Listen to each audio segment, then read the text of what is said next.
En conexión.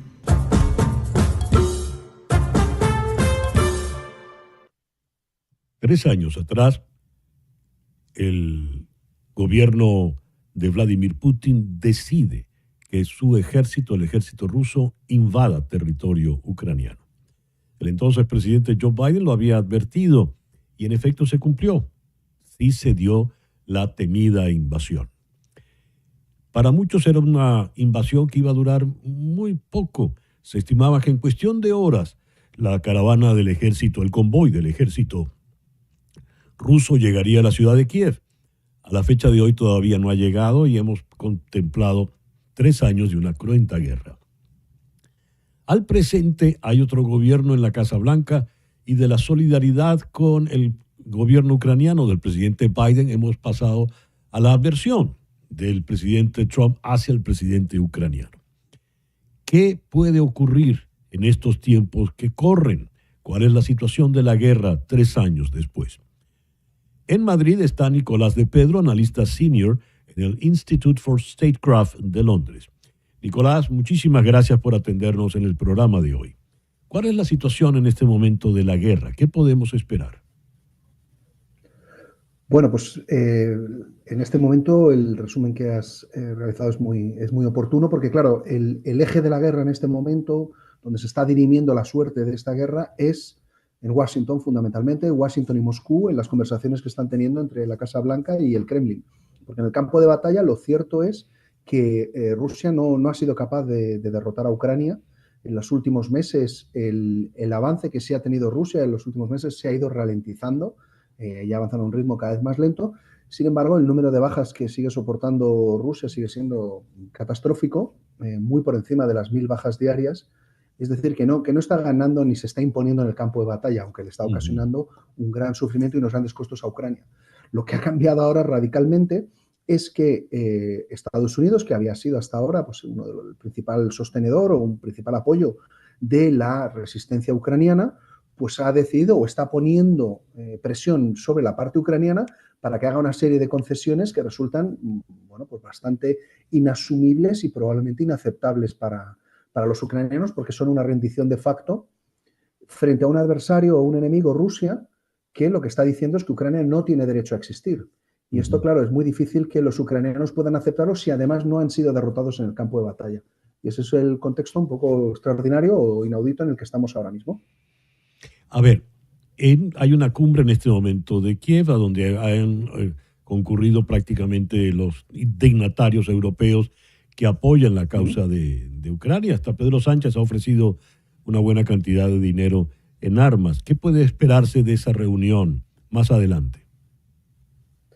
Bueno, la Unión Europea ha tenido una reacción rápida, la Unión Europea está un poco en modo de shock, de pánico, porque, claro, aquí la cuestión no es solo que Estados Unidos deje de apoyar abiertamente, explícitamente o de forma activa a Ucrania, es que Estados Unidos está también indicando que la garantía de seguridad que ha ofrecido a los europeos durante los últimos 70 años, pues ya veremos si sigue ahí, ¿no? La ha cuestionado seriamente.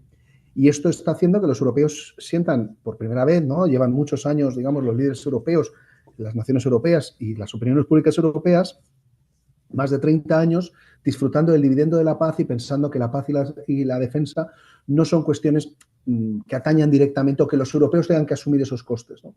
Y esto es lo que ha provocado esta reacción rápida, ¿no? Y la visita que hemos visto hoy en Ucrania, que tiene un fuerte poder simbólico, que es importante desde ese punto de vista, pero que no resuelve el problema, porque los ejércitos europeos, las industrias de defensa europeas son excesivamente pequeños, no están adaptados para un desafío de esta magnitud y va a ser difícil que esa adaptación sea muy rápida.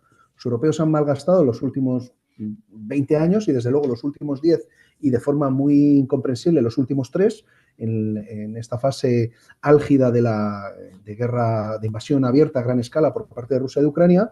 Y ahora, bueno, pues se abre un escenario extraordinariamente incierto para Europa, porque el apetito del Kremlin no se acaba en Ucrania.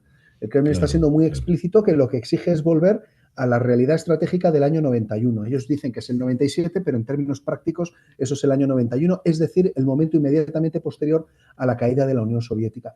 Y eso supone que en el menú del Kremlin no está solo Ucrania, está todo el conjunto de la Europa central y nórdica. Y bueno, ese es el contexto, ¿no? Y ya veremos si los europeos son capaces de adaptarse y si Estados Unidos mantiene esta dinámica, ¿no? De romper, en última instancia, con sus aliados europeos, que esta alianza bueno, pues ha estado ahí de forma muy importante durante 75 años, ¿no? Es un cambio, claro, muy, muy drástico. Nicolás, ¿podría pensarse lo imposible? ¿Una alianza Rusia-Estados Unidos en contra de Europa? Bueno, resulta difícil de imaginar, pero ciertamente es a lo que estamos asistiendo, al menos de forma, bueno, de que se estuviera gestando, ¿no? Unos primeros pasos de esto, ¿no? Y claro, a esto también se puede sumar China, porque China desde hace muchos años trata de dividir a los europeos y sobre todo de erosionar el vínculo transatlántico. Tanto Rusia como China, en los últimos 15, 20 años, han tenido claro que Europa, en ausencia del vínculo transatlántico, pues es mucho más vulnerable, mucho más frágil y mucho más propicia para sus intereses, ¿no? Entonces, claro, normalmente esto, la principal dificultad que tenían era que Estados Unidos no estaba por la labor de acabar con ese vínculo, por mucho que hubiera siempre habido tensiones, diferentes agendas, diferentes intereses, ¿no? Entre las dos partes del Atlántico y también entre los diferentes Estados miembros de la Unión Europea o los aliados europeos de la OTAN. Pero ahora tenemos, bueno, una situación en la que los europeos no saben o no tienen claro cómo responder, ¿no? El primer instinto es el de la unidad, porque todo el mundo parece tener claro que solos, o cada uno de los Estados miembros, no solos, las naciones europeas, no tienen la suficiente envergadura como para hacer frente, sea a Rusia, China. Estados Unidos no se percibe como una amenaza militar, pero ya no como un aliado. Bueno, pues es un contexto, como digo, inaudito y en términos históricos, bueno, pues un cambio muy profundo. El señor Emmanuel Macron está en este momento en Washington, en la Casa Blanca.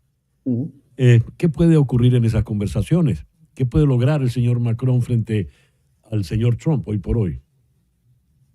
Pues es una gran incógnita. Claro, de aquí hay dos aspectos. Francia hace muchos años, ¿no?, que está insistiendo en que Europa tiene que tener la autonomía, alcanzar la autonomía estratégica, ¿no? Y esta era una idea que muchos europeos no compartían porque no pensaban que los europeos fueran a ser capaces de desarrollar la suficiente fortaleza militar y estratégica igual o superior a la que ofrecía Estados Unidos, ¿no? Y luego, además, hay muchos estados europeos que no tienen la suficiente confianza en Francia, porque recordemos que Macron ahora tiene una línea muy clara, pero Macron cuenta con el respaldo de una parte de la opinión pública francesa, pero no toda. Sí. Y la situación política en Francia es igual de polarizada y de incierta que muchos otros países europeos. Eso supone que, evidentemente, otros países no quieran que su seguridad descanse en Francia, que además tampoco está en disposición de ofrecer un nivel de garantía igual al que ha ofrecido Estados Unidos. Entonces, yo entiendo que Macron le va a intentar convencer al presidente Trump de que esta ruptura o abandono de Ucrania y de Europa no sea tan brusco, porque eso también va a ir, en última instancia, desde luego, visto desde Europa, la percepción es que eso va también en contra de los intereses de Estados Unidos. Pero claro, si quienes están en la Casa Blanca no comparten ese análisis, ¿no? Pues, y están dispuestos a hacer una ruptura muy brusca, que básicamente ahora la cuestión clave es, una, el apoyo a Ucrania, y dos, las tropas estadounidenses, los 70.000 más o menos efectivos estacionados en Europa, no tanto por esa fuerza, que es significativa, 70.000 efectivos es una fuerza considerable, pero también por el valor político y disuasorio que ejercen, y que hace que, en última instancia, bueno, pues Rusia no vaya a dar un golpe, por ejemplo, ¿no? Países que están más en la línea y más expuestos, que serían los 3 estados bálticos, en tanto en cuanto hay unas fuerzas multinacionales en el marco de la OTAN, lo que se llama la Enhanced Forward Presence, ¿no?, la presencia avanzada reforzada, que tienen un carácter, son brigadas de carácter multinacional.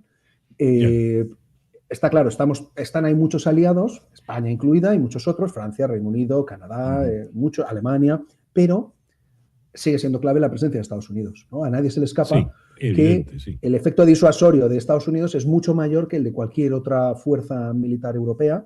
Seguro. Y bueno, yo creo que ese va a ser un poco el planteamiento de Macron. Lo que ocurre es que Francia se erige un poco en portavoz de los europeos, pero como digo, que todos los estados europeos compartan esta idea de que hay que articular la nueva arquitectura de seguridad europea alrededor de Francia, pues eso ya es un asunto más discutible y que genera menos consenso.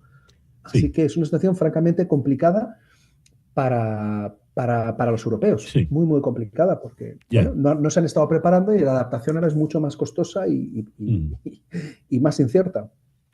Nicolás, muchísimas gracias por atendernos. Nicolás de Pedro desde Madrid. Ya regresamos.